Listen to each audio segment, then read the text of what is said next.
안녕하십니까.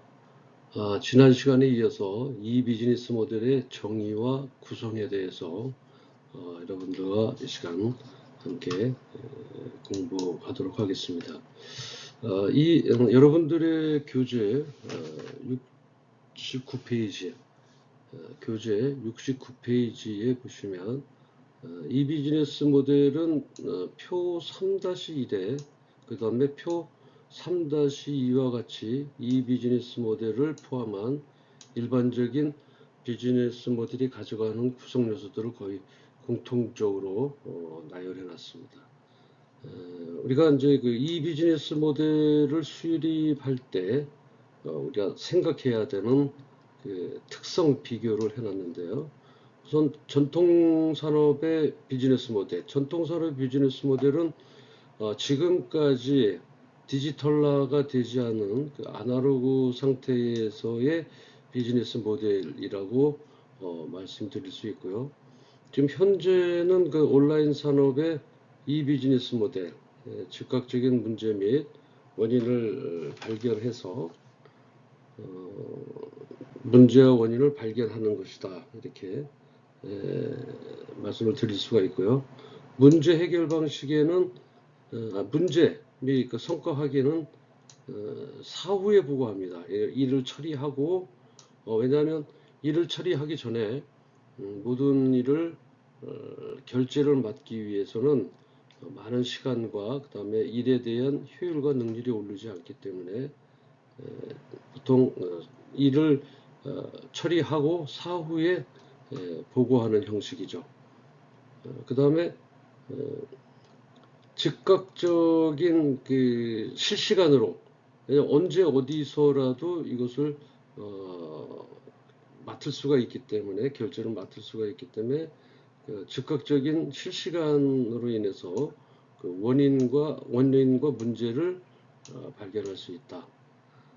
그런 문제와 성격, 문제 해결 방식으로는 어떤 그 직원들 또는 조직 간 또는 구성원 간의 문제 공유가 잘 안 되죠.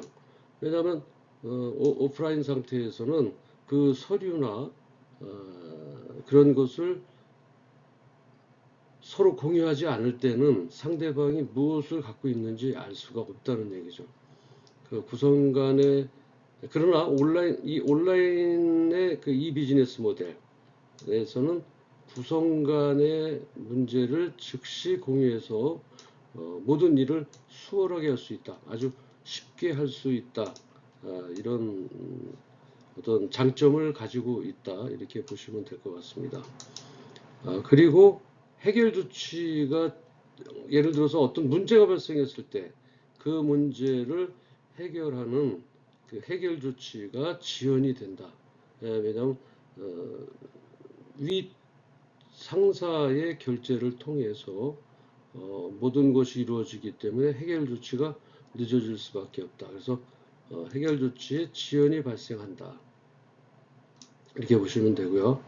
그 다음에 문제 전달, 그 대신 온라인 산업에서 이 비즈니스 모델에는 문제 전달 및 조치 강구가 즉석에서 이루어질 수 있다. 왜냐면 어디서나 볼 수가 있기 때문에 그렇다는 것이죠. 그리고 이제 우리가 마지막 정보 지식 관리를 본다면 근본 원인이나 해결 방식, 유해 사항 등에 대한 데이터 관리가 미흡하죠. 그죠? 이런 그 데이터를 갖고 있으면 우리가 실질적으로 서류를 어디다 두었는지 또 시간이 많이 지나가면 어디서 어떻게 찾아야 될지를 모르는 경우가 많다라고 하는 거죠. 그러나 온라인 산업의 이 비즈니스 이 모델에 대해서는 근본적인 해결 방식 또 예외사항 같은 것에 대한 데이터베이스가 보유가 되죠. 우리가 쉽게 얘기하면 폴더를 만들어서 그 폴더에 매달 며칠날 또는 그 폴더 자체에 그 어떤 그 네임플레이트를 붙여놓게 되면 그것을 보고 즉각적으로 근본적인 그 해결 방식을 찾을 수 있다 이렇게 생각하면 될 것 같고요. 그 다음에 전통산업의 비즈니스 모델을 이렇게 보시면요. 어떤 걸 시스템을 통한 구성원 간 문제 해결 및 조직 학습을 촉발하기 어렵다라고 하는 겁니다. 구성원들 간의 팀별이라고 그럴까요? 팀별 간의 각자의 맡은 업무에 대해서 공유가 되지 않으면, 그래서 어때요? 이런 정보지식 관리 쪽에서 본다면 전통 산업의 해결 문제는 오프라인 상에서 언제든지 모여서 회의를 해야 되는데 그 회의 시간이 길어지기도 하고, 또 회의 시간을 통해서 겨우 팀원 간의, 조직 간의, 그다음 구성원 간의 문제 해결에 대해서 조직학습을 겨우 받을 수 있다라고 하는 반면에, 온라인 산업의 비즈니스 모델을 보게 되면 이해 관계자 간, 즉 조직의 같은 구성원들, 조직의 같은 구성원들 간의 업무 협약, 또 문제 해결 조치 등이 온라인으로 공유를 통해서 조직적으로 일어날 수 있다. 이렇게 보시면 될 것 같습니다. 자, 그리고 이 비즈니스 모델의 세 번째 보시면 3C 모델이라고 있는데요. 이 3C 모델은 컨텐츠, 커뮤니티, 커머스, 이 세 가지 요소를 통해서 이루어지는데, 그 3C 요소의 내용을 보게 되면요, 이렇습니다. 예를 들어서 인터넷, 컴퓨터를 통한 문자, 그림, 음성, 동영상 등의 각종 정보, 이런 것이 뭐냐면, 예를 들면요, 상품 정보라든지, 그다음에 가격의 비교라든지, 뉴스, 음악, 동영상, 이런 것들인데, 이런 것들은 컨텐츠라고 하는 것은 이렇습니다. 독자나 아니면 시청자 또는 애청자, 물론 저희들은 이제 그 비즈니스 모델이기 때문에, 이 비즈니스 모델이기 때문에 늘 가시화된 것들하고 접하게 되는 거죠. 그래서 그 상품 정보는 어때요?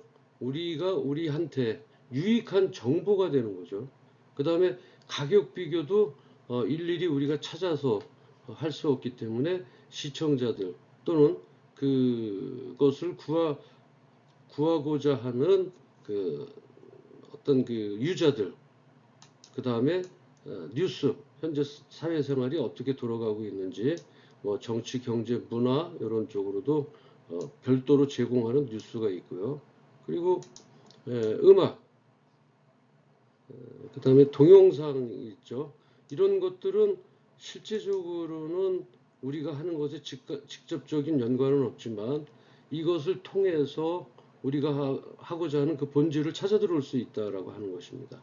예를 본다면 아마존에 보면 그 서적이죠. 아마존은 대표적인 서적의 정보 검색 기능을 두어둬서 정보를 검색하는 기능에 빠르게 소비자들이 대처할 수 있게 되고, 거기에 대한 토론 기능과 또 책에 대해서 평론하는 평론 제공기 등이 있고, 그 다음에 이제 야후를 보시면요, 야후는 제공을 뭘 하죠? 무료로 이메일을 사용할 수가 있죠. 그 다음에 야후의 그 사이트에서 채팅이 가능하고, 그리고 카테고리별로 다양한 정보 검색, 이런 것들, 즉 사용자의 인터페이스, 사용 구성을 아주 좋게 한다, 이렇게 말씀드릴 수가 있습니다. 그래서 이러한 비즈니스 모델을 가지기 위해서는 이 컨텐츠가 꼭, 예를 들어서 그렇습니다. 아마존에서는 책만 팔면 되죠. 야후에서는 자기네들 쇼핑몰만 움직이면 됩니다. 플랫폼만 구성시키면 되는데, 그 서적을 사기 위한 그 유저들의 편리성을 도모하기 위해 정보 검색창을 둔다든지, 그 다음에 토론할 수 있고, 책에 대한 그 독후감을 통해서 평론을 한다든지, 또 야후 같은 경우에는 메일을 무료로 사용할 수 있게 해서 야후 자체 내에서 채팅 기능을 가지고요. 그 다음에 야후의 그 카테고리별로 해서 그 내부적으로 제품들을 세분화시켜서 다양한 정보를 검색할 수 있도록 검색 기능을 강화했다. 이렇게 보시면 될 것 같습니다. 따라서 여러분들이 이러한 그 이 비즈니스의 수익성 구성 및 설계, 그 다음에 이런 3요소를 통해서 할 수가 있고요. 그 다음에 이제 우리가 커뮤니티를 한번 보겠습니다. 이 커뮤니티는 인터넷상에서 원하는 사람들과 교류할 수 있는 수단을 제공하는 거죠. 예를 들면 웹상의 동호회, 그죠? 여러분들 운동할 수 있는 동호회, 영어를 공부할 수 있는 동호회, 그다음에 채팅을 통해서 여러 가지 정보를 제공받거나 줄 수 있는 동호회, 게시판을 운영해서 게시판을 통해서 여러 사람들이 함께 공유할 수 있는 그런 정보 등을 올려놓을 수 있고요. 또 아마존의 사례 같은 경우에는 회원 확보, 그다음에 회원 간의 토론 추천 등 커뮤니티 활동 등 이게 그 커뮤니티에 들어가고, 야후 같은 경우는 다양한 컨텐츠 제공 등을 통한 커뮤니티 보강을 할 수 있죠. 그 다음에 이제 여기에 나와 있지 않지만 여러분들이 잘 사용하는 당근 같은 경우에는 그 지역적으로 그 지역에서 어떠한 그 한 가지 공통점을 가지고 지역의 모임 단체 등을 만들 수 있게 그 그러니까 마케팅, 그러니까 플레이스를 제공하는 그런 경우도 있습니다. 그래서 당근 내에서 여러 가지 원하는 사람들과 교류를 할 수 있는 수단을 제공한다. 이렇게 생각하시면 그게 커뮤니티 공간이 될 것 같고요. 이러한 것들을 제공하지 않으면 어떤가요? 이런 것을 제공하지 않으면 물론 어떤 네임밸류, 즉 그 회사가 가지고 있는 그 이름의 가치에 따라서 사람들이 들어올 수는 있으나 오래 머무르지 않아서 이 비즈니스의 수익이 실현되는 것에 어떤 제동이 걸릴 수 있다라고 하는 거고요.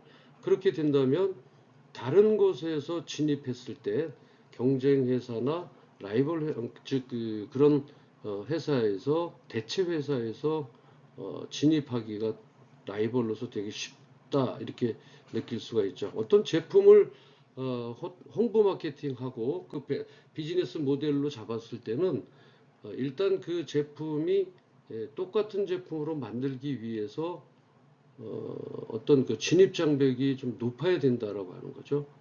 여러분들이 예를 들어서 종이접기를 했는데 종이접기가 뭐 삼각형을 만드는 종이접기하고 로봇을 만드는 종이접기하고는 아무래도 그것을 접기에는 많은 시간을 공유를 해야 된다는 얘기죠. 그래서 쉽게 접을 수 있는 건 쉽게 들어올 수 있고요. 어렵게 접은 거는 상당히 어렵게 들어오게 됩니다. 따라서 이러한 그 소비자들의 수익 실현, 즉 소비자들을 우리가 수익을 실현하는 데 끌어들이기 위해서는 이 3C 모델을 적용해야 된다. 그래서 3C 모델 중에서 컨텐츠와 커뮤니티를 알아봤고요. 그 다음에 마지막 그 커머스라고 하는 것은 어떤 사전적인 어떤 것입니까? 서로 거래나 상업적인 수단을 삼는다라고 하는 거죠. 이런 것들은 전부 앱을 통해서 재화나 서비스가 거래되는 수단을 제공하는 건데, 예를 들면 인터넷 쇼핑몰, 경매 사이트는 뭐예요? 실제적인 쇼핑몰을 할 수 있는 곳이죠. 근데 경매 사이트는 어때요? 내가 물건을 경매에 올려놓기 위해서 실제적으로 움직이는 공간을 얘기합니다. 따라서 커머스라고 하는 것은 기본적인 실제로 내가 비즈니스 모델을 갖기 위한 본질적이고 기본적인 그러한 것을 얘기하죠. 예를 들어서 인터넷 쇼핑몰 경매 사이트들이 그렇고요. 아마존에서는 뭘 하죠? 인터넷 서적 판매가 우선시돼야 됩니다. 온라인 사업을 통한 호스팅, 여기서 이제 서버에 들어가는 이제 호스팅을 판매를 하고 있고요. 그다음에 야후 쇼핑몰은 어때요? 개설을 통한 경매 사업 등. 따라서 실제적으로 기업이나 회사에서 제공하는 용역, 재화, 서비스가 실현되는 기본적인 요소를 우리가 커머스라고 얘기합니다. 따라서 이러한 그 커머스, 커뮤니티, 커머스가 있기 위해서는 이 커머스에 따르는 컨텐츠, 그다음에 커뮤니티 이런 것을 통해서 이 커머스에 소비자들이 들어온다. 이렇게 보시면 될 것 같습니다. 자, 다음은 이 이비니스 버델의 정의와 구현으로서 아까는 3C였는데요. 7C입니다. 7C로 그 7C의 모델인데 대표적으로 컨텍스트예요. 그다음에 컨텐트, 그다음에 커스터마이징, 커스터미제이션이라고 해서 고객화라고 할 수 있는 거예요. 그다음에 커머스, 상거래. 아까 3C 중에 이제 같이 공통적으로 들어가 있죠, 다. 그다음에 커넥티비티, 연결을 어떻게 할 것이고, 커뮤니티, 아까 여기도 3C에 포함되어 있었죠. 그다음에 커뮤니케이션, 어떻게 그 유대관계를 미치냐 이걸 뜻하는데, 컨텍스트는 웹상에서 홈페이지가 제공하는 사용자 인터페이스에서 인지할 수 있는 총체적인 느낌이에요. 이건 컨텍스트는 다시 말하면 우리가 홈페이지 웹상에서 홈페이지에 들어가게 되면 그 홈페이지에서 제공하는 그 내부적인 그 내부 속에 들어있는 내가 사용할 수 있게끔 어떻게 편의성을 준 거에 대한 어떤 총체적인 느낌을 얘기하고요. 컨텐츠는 컨텍스트가 웹사이트의 디자인을 강조하는 요소라면 거의 다 웹사이트 디자인을 강조하는 것이죠. 이 컨텍스트는. 이 컨텐츠는 웹사이트 내용에 초점을 두는 요소입니다. 아까 편리성이라고 보시면 될까요? 예를 들면 어떤 검색 기능을 준다든지 그리고 어떤 그 거기에 대한 정보를 제공한다든지 그렇게 하면 될 것 같고요. 그다음에 커스터미제이션이라면 고객화예요. 그러니까 웹사이트 제공자가 고객의 취향에 적합한 컨텍스트와 컨텐츠를 구성하여 제공한다라고 하는 것입니다. 예를 들면 소비자가 원하는 곳만 각 개개인의 소비자들이 요구하는 니즈나 요구 조건들이 다 다를 수가 있습니다. 그랬을 때 각각 개인의 취향에 적합한 컨텍스트와 컨텐츠를 구성해서 제공해 준다. 그래서 그 개인화를 쫓아가서 예를 들어서 어떤 사이트 내에 나는 A형 스타일이다. 나는 C형 스타일이다 봤을 때 소비자들이 이쪽을 찾아 들어갔을 때 여기에 대표적으로 또 이러한 꼭지점을 가질 수 있도록 또 여기 타고 들어가서 이 안에 들어가는 나만의 취향을 타고 들어갈 수 있고요. C도 마찬가지죠.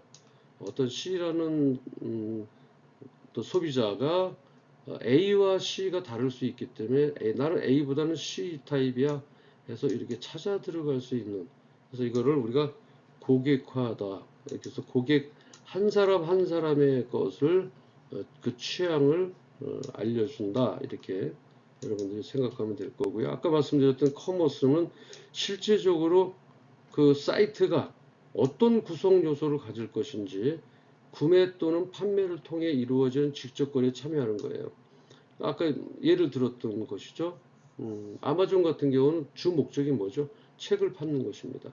책 파는 그 자체, 그것을 우리가 커머스라고, 상거래라고 얘기하고, 야후 같은 경우는 야후 쇼핑해서 쇼핑몰을 움직이는 거고요. 그 다음에 예를 들면 우리가 당근은 중고 거래 사이트, 이렇게 해서 특징은 서로 다 판매하는 사람의 장소로 와서 물건을 픽업해 간다. 이런 것들이 상거래 주요 요소입니다.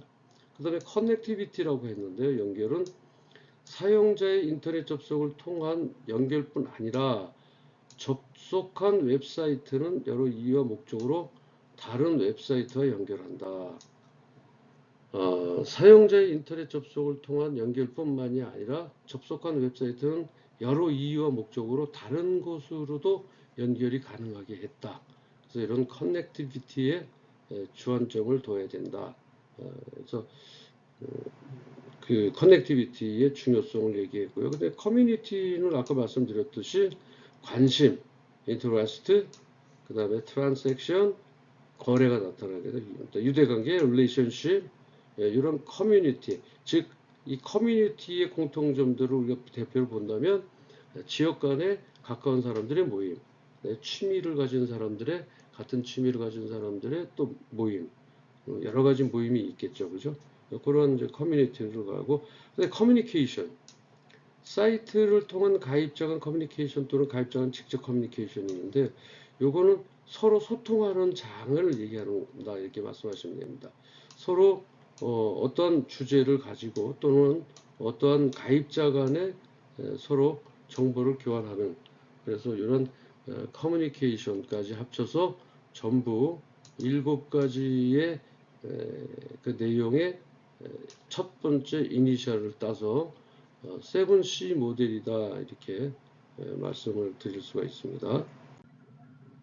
자, 그 다음에 이제 이 비즈니스 모델의 변화는 어떻게 변화가 되어 왔는지 공부하도록 하겠습니다.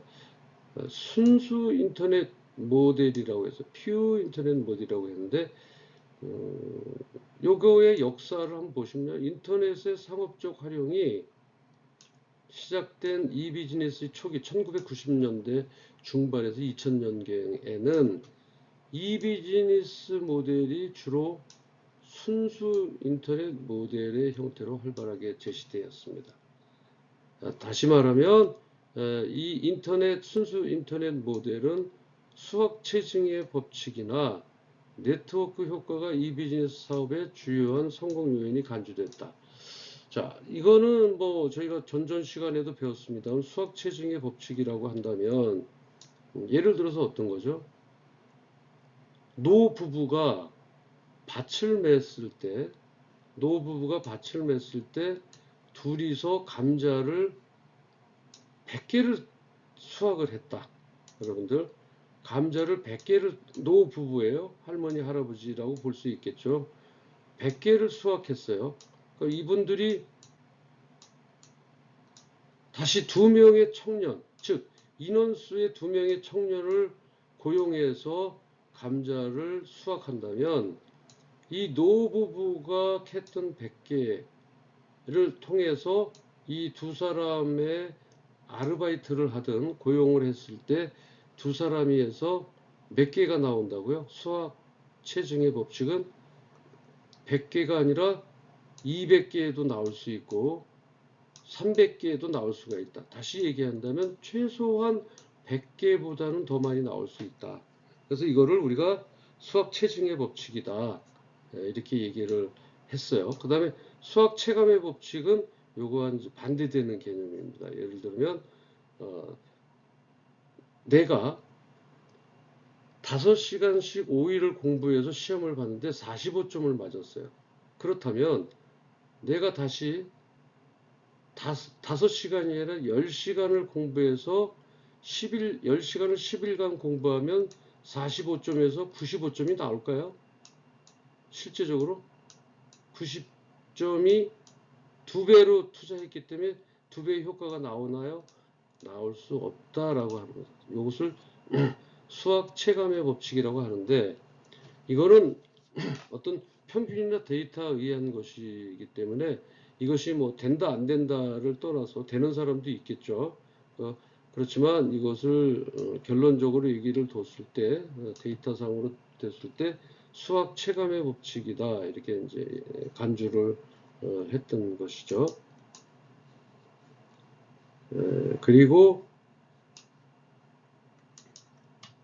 1990년대 중반부터 2000년대 초에 이르기까지 이 비즈니스 모델 또는 이를 채택한 기업의 가치 평가는 매우 높았고 그 어떤 정확성보다는 기업의 미래 가치에 중점을 두는 그런 강한 모델의 어떤 변화를 가지고 있었다. 여러분들이 이렇게 이해를 하면 될 것 같아요. 너무 이제 그 연도수가 너무 좀 높죠. 그죠? 현대는 지금 2024년도인데 여기에 대해서 결론을 시작한 그냥 여러분들은 이것을 역사다 이렇게 생각하시면 될 것 같습니다. 따라서 여기에 대한 어떤 그 순수 인터넷 모델에 대한 변화에 대해서 여러분들이 알아본 것이다 이렇게 생각하시면 될 것 같습니다.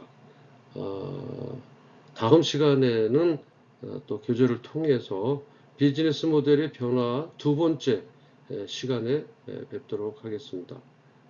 긴 시간 시청하시느라 수고하셨습니다. 감사합니다.